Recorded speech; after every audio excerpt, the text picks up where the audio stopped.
MSME growth circle के इस video में आपका स्वागत है। आज हम एक बहुत ही दिलचस्प और सच कहूं तो एक बहुत ही ज़रूरी विषय पर बात कर रहे हैं। ये एक ऐसा टॉपिक है जो आजकल कई एसएमई संस्थापकों के मन में है, आईपीओ लाना। बिल्कुल। और ये एक बहुत ही पॉजिटिव साइन है।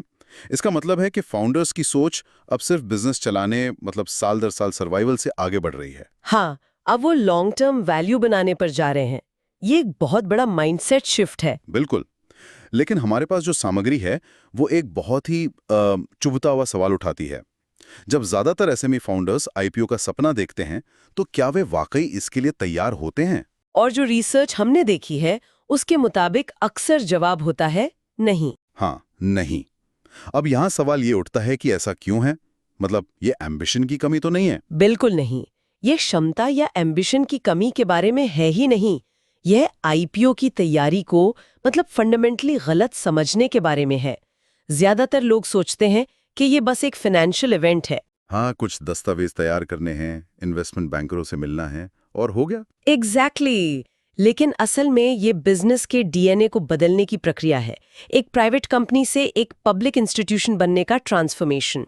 तो आज हम उन 3 बड़े रेड फ्लैग्स पर गहराई से बात करेंगे जो बताते हैं कि एक एसएमई शायद अभी आईपीओ के लिए तैयार नहीं है। और ये भी कि इन संकेतों को जल्दी पहचानना असल में बिजनेस के खिलाफ नहीं बल्कि उसके हक में कैसे काम करता है। बिल्कुल। ठीक है, तो चलिए पहले संकेत से शुरू करते हैं जो शायद सबसे आम है। संस्थापक पर निर्भरता। हाँ, जब बिजनेस अपने संस्थापक के बिना चल ही नहीं सकता।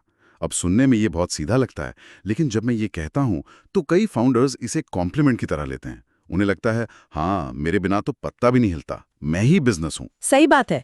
वो इसे एक बैज ऑफ ऑनर की तरह देखते हैं। बिल्कुल। लेकिन रुकिए, क्या ये वाकई अच्छी बात है? मतलब एक पैशनेट हैंड्स ऑन लीडर होना तो ताकत है, तो फिर पब्लिक इन्वेस्टर्स इसे एक रेड फ्लैग की तरह क्यों देखते हैं? आपने बिल्कुल सही नस पकड़ी है। यही सबसे बड़ा पर्सपेक्टिव शिफ्ट है। देखिए, पब्लिक मार्केट किसी एक इंसान में, किसी सुपर हीरो में इन्वेस्ट नहीं करता। अच्छा। वे एक संस्था में, एक सिस्टम में इन्वेस्ट करते हैं। वो पैसा एक प्रक्रिया में, एक टीम में लगा रहे हैं, न कि किसी एक करिश्माई व्यक्ति की क्षमताओं पर।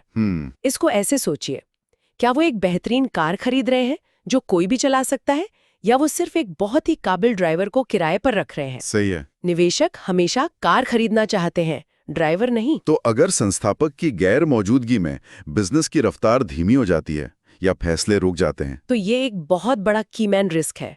निवेशक के मन में सबसे पहला सवाल आता है, अगर कल इस फाउंडर को कुछ हो गया तो मेरे इन्वेस्टमेंट का क्या होगा? सब कुछ ठप पड़ जाएगा, तो वो पैसा लगाने से 1000 बार सोचेंगे। ये बात तो समझ आती है। हाँ, बिल्कुल। तो इसका मतलब ये हुआ कि फाउंडर को खुद को बिजनेस से धीरे धीरे अलग करना होगा। अलग नहीं, अपनी भूमिका को बदलना होगा। यहाँ ये समझना जरूरी है कि ये फाउंडर की असफलता नहीं है, अच्छा। बल्कि उन्होंने एक सफल बिजनेस बनाया है, ये उसी का प्रमाण है। ये बस ये दिखाता है कि बिजनेस अभी भी ओनर ड्रिवन मॉडल से सिस्टम ड्रिवन मॉडल में ट्रांसफॉर्म होने की जर्नी में है। एक ऐसा मॉडल जहां फाउंडर का रोल हर ऑपरेशनल काम देखने का नहीं बल्कि विजन और स्ट्रैटेजी देने का हो जाता है। बिल्कुल। और ये बदलाव आईपीओ के बाद नहीं हो सकता, ये आईपीओ से बहुत पहले होना चाहिए। आईपीओ तो उस बने हुए सिस्टम का पब्लिक टेस्ट है, सिस्टम बनाने का समय नहीं। ठीक है, तो पहला कदम है एक ऐसा बिजनेस बनाना जो एक मजबूत सिस्टम पर चले, ना कि सिर्फ फाउंडर पर। अब मान लीजिए एक फाउंडर ये कर लेता है, लेकिन हम जानते हैं कि किसी भी बिजनेस रूपी मशीन को चलाने के लिए एक प्रिडिक्टेबल फ्यूल की जरूरत होती है, पैसा, यानी फाइनेंशियल्स। ये हमें हमारे दूसरे संकेत पर लाता है। हाँ, और यहाँ भी कई फाउंडर्स को लगता है कि वो पूरी तरह तैयार है। मैंने कई एसएमई मालिकों को बड़े गर्व से ये कहते सुना है, हमारे खाते एकदम साफ हैं, हमने आज तक 1 रुपए का टैक्स नहीं चुराया, हमारे ऑडिट हमेशा समय पर होते हैं। और ये तारीफ के काबिल है, ये एक बुनियादी जरूरत तो है ही। लेकिन जो रिसर्च हमने पढ़ी है वो कहती है कि ये काफी नहीं है। जब मैंने ये पहली बार पढ़ा तो मैं भी चौंक गया। अगर क्लीन अकाउंट्स और टाइम पर ऑडिट काफी नहीं है तो फिर और क्या चाहिए? ये एक बहुत बड़ा मिथ है जिसे तोड़ने की जरूरत है। क्लीन अकाउंट्स होना आईपीओ के लिए अप्लाई करने की मिनिमम एलिजिबिलिटी है, ये एक्सीलेंस का बेंचमार्क नहीं है। मतलब ये रेस में दौड़ने के लिए एंट्री टिकट है, मेडल नहीं। बिल्कुल। पब्लिक मार्केट सिर्फ ये नहीं देखता कि आपके अतीत के आंकड़े साफ सुथरे हैं या नहीं, वे ये देखते हैं कि क्या आप अपने भविष्य के आंकड़ों का अनुमान लगा सकते हैं। यहाँ सबसे जरूरी शब्द है प्रेडिक्टेबिलिटी। प्रेडिक्टेबिलिटी। हाँ, क्या आपके रेवेन्यू का एक अनुमानित पैटर्न है? क्या आपके मार्जिन्स के उतार चढ़ाव के पीछे ठोस कारण है? क्या आपकी कॉस्ट स्ट्रक्चर साफ और स्थिर है? तिमाही दर तिमाही कंसिस्टेंसी बहुत जरूरी है। लेकिन एक मिनट रुकिए, हम एसएमईज की बात कर रहे हैं जो अक्सर हाई ग्रोथ फेज में होते हैं। क्या ऐसे में अनप्रेडिक्टेबिलिटी तो खेल का हिस्सा नहीं है? बहुत अच्छा सवाल है। मान लीजिए एक कंपनी को अचानक एक बहुत बड़ा अप्रत्याशित ऑर्डर मिल जाता है जिससे उसका रेवेन्यू एक तिमाही में 50% बढ़ जाता है। ये तो एक अच्छी समस्या है ना? इसका जवाब न्यूआंस में है। निवेशकों को ग्रोथ से समस्या नहीं है, उन्हें अचंभों से समस्या है, चाहे वो अच्छे हों या बुरे। अच्छा। कि आपका रेवेन्यू 50% उछलता है और आप बाजार को पहले से बता सकते हैं कि हमारी पाइपलाइन मजबूत है, हमें एक बड़ा ऑर्डर मिलने की उम्मीद है, तो ये दिखाता है कि आप बिजनेस के कंट्रोल में है। मतलब आप जानते हैं कि क्या हो रहा है। हाँ, लेकिन अगर ये आंकड़ा खुद मैनेजमेंट को भी हैरान कर दे तो ये दिखाता है कि बिजनेस भाग्य या बाहरी कारकों पर चल रहा है, मैनेजमेंट के कंट्रोल में नहीं।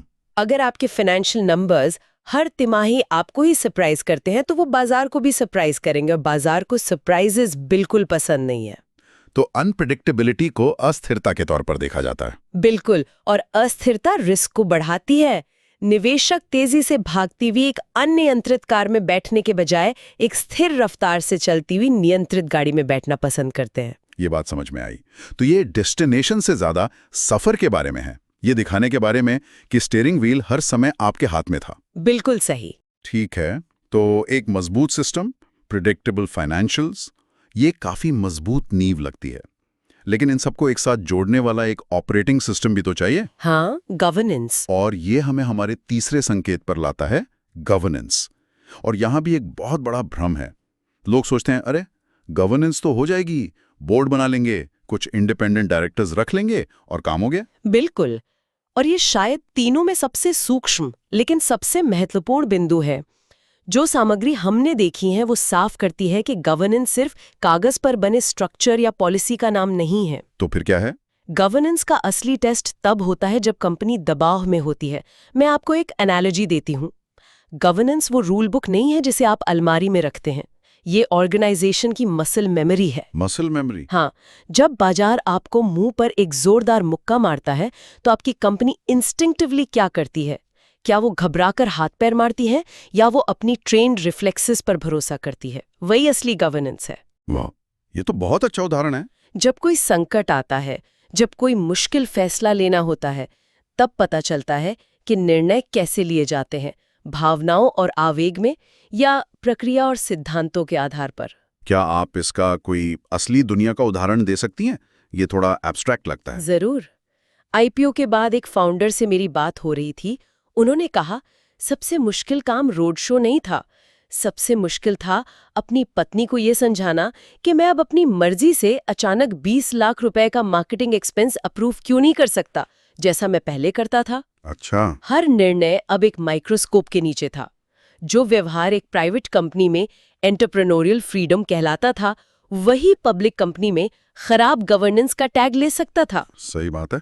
अगर अधिकार और जवाबदेही साफ नहीं है और नियम स्थिति के हिसाब से बदल जाते हैं, तो इसका मतलब है कि गवर्नेंस अभी तक कंपनी की संस्कृति का हिस्सा नहीं बनी है। और इसे विकसित होने में समय लगता है। सालों लगते हैं। ये कोई स्विच नहीं है जिसे आप लिस्टिंग से 1 महीने पहले ऑन कर सकें। तो ये 3 बड़े संकेत हैं: फाउंडर पर जरूरत से ज्यादा निर्भरता, अनप्रिडिक्टेबल फाइनेंशियल्स और सिर्फ कागजों पर मौजूद गवर्नेंस। इन्हें सुनकर कोई भी एसएमई फाउंडर थोड़ा निराश महसूस कर सकता है। हाँ, लग सकता है कि आईपीओ का सपना अभी बहुत दूर है। लेकिन हमारे स्रोत यहाँ एक बहुत ही पॉजिटिव और एम्पावरिंग नजरिया पेश करते हैं, जो मुझे वाकई बहुत पसंद आया। हाँ, और ये समझना सबसे ज्यादा जरूरी है। ये संकेत आपकी असफलता का सर्टिफिकेट नहीं है। इन्हें एक रिपोर्ट कार्ड की तरह नहीं देखना चाहिए जिसमें आप फेल हो गए हैं। तो फिर इन्हें कैसे देखना चाहिए? ये संकेत सिर्फ ये बता रहे हैं कि आईपीओ की तैयारी की जर्नी बाद में नहीं बल्कि अभी शुरू करने की जरूरत है। असल में सबसे बड़ी गलती इन संकेतों को नजरअंदाज करके आगे बढ़ना है। ऐसा करना वैसा ही है जैसे आप एक कमजोर नींव पर एक गगनचुंबी इमारत बनाने की कोशिश कर रहे हों। बिल्कुल, वो कुछ समय तक खड़ी रहेगी, लेकिन पहले ही झटके में ढह जाएगी। स्मार्ट फाउंडर्स इन संकेतों को एक रिजेक्शन लेटर के रूप में नहीं, बल्कि एक रोड मैप के रूप में देखते हैं। एक रोड मैप। हाँ, वे इसे एक नक्शे की तरह इस्तेमाल करते हैं जो बताता है कि कहाँ-कहाँ काम करने की जरूरत है। हर सफल लिस्टेड एसएमई में कभी न कभी ये कमियां थीं। कोई भी कंपनी परफेक्ट पैदा नहीं होती। फर्क सिर्फ इतना है कि कुछ ने उन्हें जल्दी पहचाना और उन पर काम करना शुरू किया, जबकि दूसरों ने उन्हें नजरअंदाज किया और लिस्टिंग के बाद संघर्ष किया। तो आईपीओ की तैयारी परफेक्शन के बारे में नहीं है? नहीं, ये प्रगति, अनुशासन और सही समय के बारे में है। ये एक मैराथन है, 100 मीटर की दौड़ नहीं। ये एक बहुत ही शक्तिशाली विचार है, इन कमियों को एक रोड मैप की तरह देखना। तो अंत में ये सब एक बहुत ही महत्वपूर्ण सवाल पर आके रुकता है। संस्थापक अक्सर खुद से गलत सवाल पूछते हैं। हाँ, वो पूछते हैं, क्या मेरा एसएमई आईपीओ कर सकता है? और तकनीकी रूप से शायद इसका जवाब हाँ हो सकता है। हो सकता है आप जरूरी रेवेन्यू और प्रॉफिट की सीमा को पार कर रहे हों। आप शायद एक बैंकर भी ढूंढ लें। बिल्कुल, लेकिन वो सही सवाल है ही नहीं। तो सही सवाल क्या है?